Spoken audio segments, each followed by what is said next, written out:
emotions, so bear with me on this story. Back in the day, I had a married couple that was always trying to hook me up with some intelligent, well-to-do man, because I was always picking losers. So they introduced me to this guy, tall, naturally dark, and handsome. He was a hunk. He was well, he wasn't retired, but he was an professional football player. He taught at the local college. He had his own construction firm and the Cadillac convertible. I was in. So now we started dating. He took me out on a couple of dates, and he wined and dined me. He really took me to fancy restaurants. I really had a great time. He wasn't, turning me on or anything, but I really had a good time. I was trying to keep an open mind and say, maybe this guy might be okay. He might be okay. He's not a loser. Remember, he's not a loser. So the third date comes around, and I don't know, some of you older folks out there, you know what happens on that third date. You're supposed to do what? Give it up. So I was prepared, I really was prepared. So he asked me to come to, his house. He was going to treat me to a home-cooked meal. I still don't remember what it was like because it was so bland. I don't even know what the hell he cooked, but I was there because I was preoccupied with, it's tonight. It's got to happen tonight. Okay, all right, so I'm trying to be prepared. I mean, I'm a little shy and everything, believe it or not, but it's really about my body. That's really what it was all about. But anyway, so I'm at his house, and it is beautiful. It is a wonderful house. He lived in a beautiful neighborhood, big, huge house. And I was curious to know what the bedroom was going to look like. So after the meal, we did a little petting on the sofa and drinking a little wine. I think I was drinking scotch because that's my favorite drink. Anyway, and he bought me the best scotch at that time. Anyway, so I'm drinking in a little bit and trying to get my, like, it's that day.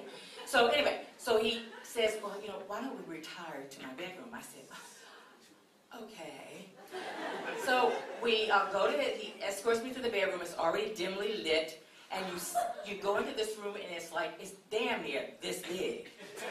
And it's like, there's a bed. And this is a huge guy now. There's this bed. And it's on a platform 3 steps up. Fit for royalty. And on each side of the bed, there are 2 big, comfy chairs. Perfect place to take off and dump your clothes.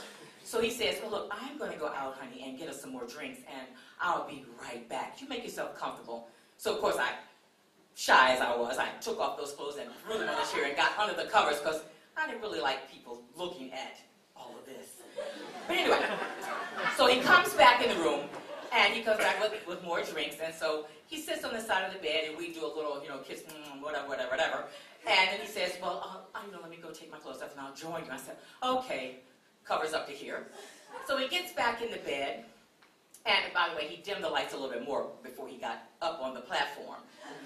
He probably had a remote control I didn't notice because I was under the covers. So we get on the bed, and we do a little petting, a little kissy on the neck and all that. And so I start doing my thing as women we do. You kind of caress them, and you come on, because you gotta like feel around a little bit like you want him. I mean, I wasn't even aroused. It was that date. Third time.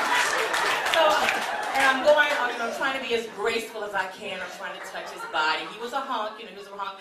And so then I just picked up my hand and I went, oh shit!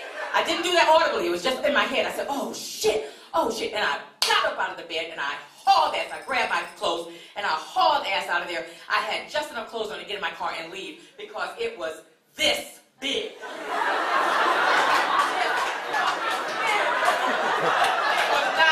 It was nothing to say. It was not going anywhere near me anywhere. So, I go home. I don't say anything to anybody. I tell my friends we just didn't work out. So they said, oh, that's too bad. So about 5 years later, I don't talk to the man. 5 years later, I get an invitation to his wedding. And I said, damn, she's a better woman than me. So I go to the wedding. He lives there in a bigger house, more cars, everything. And I'm saying, damn, that could have been my husband. Shit. So I'm saying, oh my God. I tell my friends who were there, I said, damn, that could have been me. And they would joke and say, yeah, that could have been, but you fucked that up. So I said, no.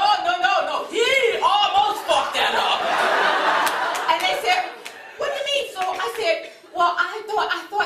he had this big dick, you know. And they said, no, you sure that wasn't his stump? I said, his stump? Why did somebody tell me he had a stump? I'm an equal opportunity lover. Damn. My daddy was an amputee. Come on, yo, somebody should have told me. So anyway, the moral to this story is, ladies and gentlemen, get to know someone before you make that move. Get to know them well. And when you make that move, make it a little slower than I did, and be prepared for anything, because it might just be your next best thing. And bottom line, don't let go too soon. All right, sweet.